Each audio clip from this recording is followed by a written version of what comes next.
안녕하세요, 잡주광입니다. 최근 한국의 기술로 세계 최장 현수교가 탄생했습니다. 바로 터키에 있는 차나칼레 대교가 공식 개통한 건데요.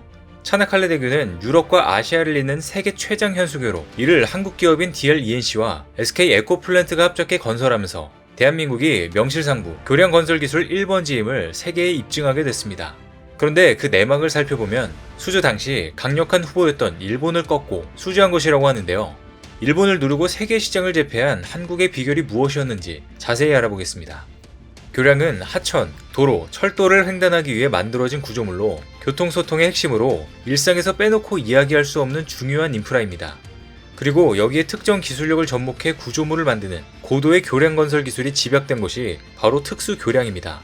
특수교량은 바다의 수심이 깊거나 바람 등 자연 환경에도 많은 영향을 받기 때문에 이와 같은 외부 조건을 감안하면서 교량을 건설하는 기술적인 난제를 풀어야 하는데요. 즉 현대의 특수교량은 해당 기업의 교량 기술력을 평가하는 척도인 셈입니다. 이 가운데 현재 가장 크게 활약을 하고 있는 곳은 DLENC 전 대림산업으로 높은 기술력을 평가받으며 전 세계에서 괄목할 만한 성과를 내고 있습니다. 기술 자립화와 특수 공법을 앞세운 DLENC는 해상 특수교량 분야에서 최고의 기술력으로 몸값을 올리고 있는데요. 국내에서 실력을 꾸준히 쌓아올린 DLENC는 지난 2013년 브루나이 최초의 시장교인 리파스 대교 수주를 시작으로 해외 시장에 첫 진출했습니다. 리파스 대교는 브루나이 수도를 가로지르는 한강과 같은 강 위에 놓인 교량으로 주탑 높이가 157m로 고층 빌딩이 없는 브루나이에서 가장 높은 구조물입니다. DLENC는 당시 리파스 대교를 설계하면서 주탑을 이슬람 사원을 상징하는 돔 모양으로 디자인하고 이슬람 기도실을 만드는 등 현지화를 구현해 큰 호평을 받았습니다. 이처럼 리파스 대교를 완벽하게 건설한 DLENC는 브루나이로부터 큰 신뢰를 얻어 템브롱 대교를 연이어 수주하는 성과를 내며 영향력을 발휘하고 있는 중입니다. 뿐만 아니라 DLENC는 SK 에코플랜트와 듀오로 활약하며 대한민국 기술의 우수성을 드높이는 역할을 자처하고 있는데요. DLENC는 SK 에코플랜트와 함께 대한민국 교량기술 역사의 산 증인이기도 합니다. 이들이 만든 이순신 대교로 우리나라는 세계에서 6번째로 현수교 기술 자립국이 됐기 때문입니다. 이 특별한 다리를 위해 DLENC는 SK 에코플랜트와 팀 이순신을 구성해 특수교량의 꽃이라고 평가받는 현수교를 자립기술로 완성하며 세계 토목학계에 한 획을 그었습니다. 기술 자립화에 성공한 DLENC의 기술력과 유럽에서의 사업 경험이 풍부한 SK 에코플랜트의 시공 기술 및 사업 관리 역량의 시너지가 발휘된 것입니다. 이처럼 팀 이순신을 통해 100% 국산 기술력으로 완성된 이순신 대교는 설계에서부터 장비, 자재, 기술진에 이르기까지 모든 분야를 국산화해 시공이 된 것이 가장 큰 특징입니다. 전남 광양시 금호동과 여수시 묘도를 잇는 이순신 대교의 주탑 높이는 해발 270m로 서울 남산, 여의도 63빌딩보다도 높은 것으로 알려졌는데요. 또 현수교 시공 기술의 핵심인 주탑 간의 거리는 1545m로 일본의 아카시 대교, 중국의 시오우먼교, 덴마크의 그레이트 벨트교에 이어 세계에서 4번째로 꼽혔습니다. 일반적으로 현수교는 주탑 간 거리, 주경간장이 멀면 멀수록 기술력이 높다는 평가를 받습니다. 참고로 이순신 대교는 더 길게 할 수도 있었지만 충무공 이순신 장군의 탄신해인 1545년을 기념하기 위해 이렇게 정한 것이라고 하는데요. 뿐만 아니라 이순신 대교는 DLENC가 자체 개발한 신공법도 다수 적용됐습니다. 현수교 시공 핵심인 케이블 설치 작업에는 에어스피닝이 적용됐고 공사기간이 많이 소요되는 주탑 시공에 슬림폼 공법을 통해 시공기간을 절반 수준으로 줄였습니다. 이처럼 이순신 대교는 한국 최고의 특수교량 기술력이 집중된 결과물로 보이는데요. 그리고 마침내 팀 이순신인 DLENC와 SK 에코플랜트가 다시 한번 뭉치며 일을 냈습니다. 한국 건설회사의 기술과 국산 자재로 완성한 세계 최장 현수교인 차나칼레 대교가 드디어 모습을 드러낸 것입니다. 최근 주요 외신에 따르면 DLENC와 SK 에코플랜트는 터키 현지에서 차나칼레 대교 개통식을 개최한 것으로 알려졌습니다. 유럽과 아시아 대륙을 연결하는 차나칼레 대교는 지난 2018년에 착공해 48개월 동안 공사가 진행됐으며 현수교의 총 길이는 3,563m로 세계 최고를 자랑합니다. 그리고 주탑 높이는 334m로 이는 프랑스 에펠탑, 일본 도쿄타워보다도 더 높습니다. 특히나 차나칼레 대교는 세계 해상 특수교량 시장에서 기술적 한계라고 여겨졌던 주경간장 2km를 뛰어넘은 최초의 현수교로 주탑과 주탑 사이의 거리가 세계에서 가장 깁니다. 이 때문에 차나칼레 대교는 최첨단 토목공학 기술의 집약체로 인정받고 있으며 전세계 건설업계에서 주목하고 있는 것인데요. 주탑에 지지가 되는 케이블에 교량 상판이 매달려 있는 구조인 현수교는 현존하는 교량 중 기술 난도가 가장 높은 구조물로 우리 기업이 세계 최장 현수교를 건설한 것은 세계 최고의 기술력을 입증했다는 것을 의미합니다. 차나칼레대교의 케이블은 강선 한 가닥이 5.1톤의 하중을 지지할 수 있는 것으로 알려졌는데요.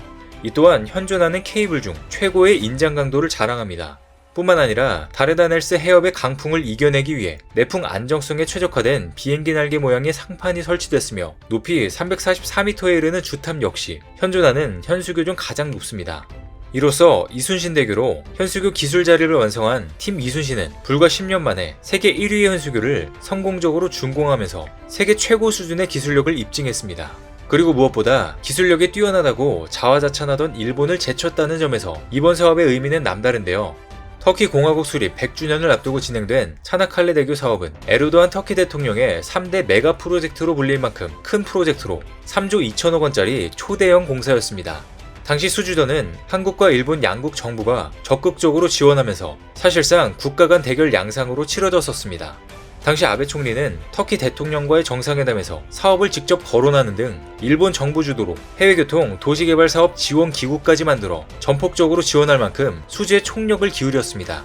하지만 이렇게까지 하던 아베의 노력이 바로 물거품이 됐는데요. 가장 짧은 공사 기간을 내세우면서도 이순신대교로 기술력을 입증한 한국이 마침내 우선협상 대상자로 선정된 것입니다. 그리고 결국 지난 2017년 DLENC와 SK는 현수교 수주전에서 현지 건설사 두 곳과 컨소시엄을 이뤄 IAIC, 이토츠 상사 등 일본 기업을 제치고 사업을 따냈는데요. 이순신대교 프로젝트를 이끌었던 역전의 용사가 다시 투입되면서 강력한 경쟁 후보였던 일본을 꺾은 것입니다. 그런데 사실 불과 이순신대교를 건설하기 이전까지만 해도 현수교 교량 기술에 있어서 일본은 한국보다 뛰어나다는 평가를 받았었습니다. 2004년 당시 한국건설기술연구원에 따르면 한국의 현수교 장대 교량의 경우 일본에 비해 기술 수준이 79%에 불과한 것으로 드러났는데요. 일본의 아카시 대교를 100으로 할 때 국내 현수교 기술 자립도는 남해대교 42.4, 영종대교 74.9, 광안대교 79.1로 집계됐습니다. 그런데 대한민국은 그 후 빠르게 기술을 따라잡아 이순신대교를 건설하면서 세계 4위로 올라섰고 그 후 10년 만에 이번에 차나칼레 대교를 통해 일본의 교량 기술을 따라잡은 것을 넘어 더 나아가 일본보다 높은 기술력을 구사하며 이제는 명실상부 세계 최고의 자리로 우뚝 섰습니다. 뿐만 아니라 한국은 이번 차나칼레 대교 사업의 공사 기간을 무려 1년이나 단축시키면서 세계를 놀라게 했습니다. 당초 차나칼레 대교의 완공 시기는 터키 공화국 100주년을 기념하는 2023년으로 예정됐었지만 우리 기업은 뛰어난 기술력으로 공사 기간을 1년 7개월이나 단축했습니다. 이처럼 한국은 선진국 기술로밖에 만들 수 없었던 현수교를 국내 기술로 구현하면서 과거부터 세계 특수교량 시장을 쥐락펴락하던 일본을 비롯한 경쟁자들을 완전히 따돌리게 되었습니다. 게다가 차나칼레 대교의 후판까지 한국 기업 포스코가 만들면서 유럽과 아시아를 잇는 세계적인 랜드마크를 완벽히 한국의 손길로 탄생시키게 된 것입니다. 차나칼레 대교 프로젝트에는 후판 8만 5천 톤과 선제 4만 1,000톤 등 총 12만 6천 톤의 포스코 강제가 사용된 것으로 알려졌는데요. 이렇듯 대한민국은 한국형 현수교를 완성하겠다는 열정 안으로 끝없이 노력한 결과 설계에서 시공, 유지보수까지 모든 분야를 자국 기술로 소화하는 독보적인 나라가 됐습니다. 이순신대교, 차나칼레 대교 등 불가능할 것 같았던 도전을 성공적으로 이뤄내면서 한국은 끝없이 전진해 나가고 있는데요. 앞으로도 우리나라 기업들이 보유하고 있는 세계 최고 기록을 우리가 다시 새로 쓰는 기록적인 일들을 기대해 보겠습니다.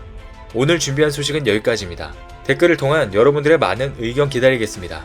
많은 분들의 생각이 모였을 때 진정 가치 있는 지식이 완성될 것입니다. 시청해주셔서 감사합니다.